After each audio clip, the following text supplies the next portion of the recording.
উদয় আইসা একটু পিছায় যান ভাই।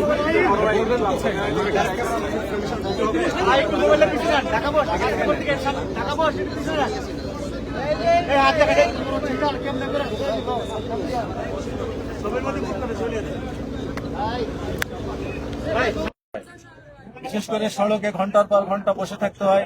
আবার অনেকে দেখা যায় ঈদের আগের দিন রওনা দেয়, বাড়িতে পৌঁছে সঠিকভাবে সেই ঈদটাও করতে পারে না।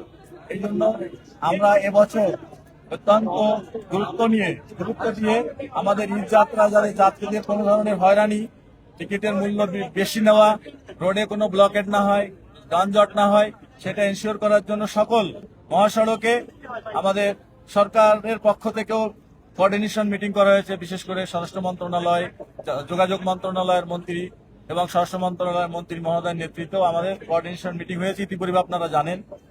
তো তাদের নির্দেশনা এবং আমাদের ফিল্ডে যারা কাজ করছে তাদের প্রায়োগিক জ্ঞান, এই দুইটা কাজে লাগিয়ে আমাদের নিজস্ব প্রযুক্তির মাধ্যমে কিভাবে আমাদের এই সড়ক ব্যবস্থাপনা, ট্রাফিক ব্যবস্থাপনাকে উন্নত করা যায়, সেজন্য আমরা গুরুত্ব সহকারে কাজ করছি। দেখেন, আমার সঙ্গে আমার ট্রাফিক বিভাগ থেকে শুরু করে অন্য বিভাগের লোকজনও হাজির। বিশেষ করে আমরা এবছর নির্দেশ দিয়েছি যে বড় বড় বাজার এবং মোড়গুলাতে প্রচুর পরিমাণে ট্রাফিক যানজট লেগেই থাকে সারা বছর, সেগুলা রিমুভ করার জন্য ওখানে পুলিশের উপস্থিতিতে লোকাল লিডার যারা আছে, এলাকার চেয়ারম্যান, মেম্বার, কমিশনার, তাছাড়া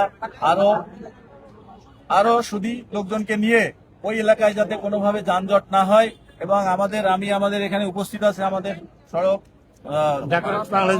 মালিক সমিতির নেতৃবৃন্দ, তাদেরকেও রিকোয়েস্ট করেছি যে আমাদের এই যারা গাড়ির সাথে রিলেটেড ড্রাইভার, হেল্পার, ওনারা অল্প শিক্ষিত, অর্ধশিক্ষিত লোকজনই বেশি এই পেশায় জড়িত।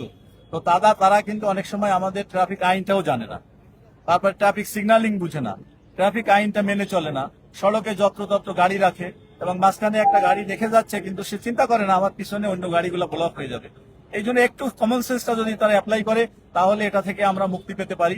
এই জন্য আমি আপনাদেরকে রিকোয়েস্ট অলরেডি বলেছি যে আপনারা একটা প্যাকেজ প্রোগ্রাম নেন, যে তাদেরকে মোটিভেশনাল প্রোগ্রাম, ট্রাফিক আইনটা শিক্ষা দেওয়া, তারপরে ফিডার রোড থেকে যখন গাড়িটা উঠবে অগ্রাধিকার কার, মেইন রোডে, এই জিনিসগুলো আমরা বুঝি না। দেখেন, জেব্রা ক্রসিং এ গাড়িটা এসে জেব্রা ক্রসিংটা বন্ধ করে, ওই জেব্রা ক্রসিংটা পথচারী পারাপারের জন্য, অথচ পৃথিবীর সকল দেশে জেব্রা ক্রসিংটার পিছনে ডেড স্টপ হয় গাড়ি সবসময়।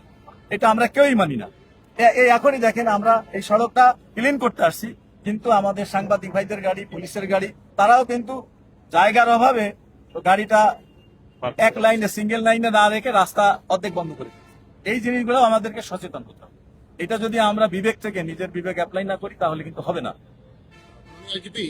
আপনি গাবতলী বাস টার্মিনালে এসেছেন যাত্রীদের সুযোগ সুবিধা দেখার জন্য, যানজট যাতে না পড়ে, যে সমস্ত কারণে।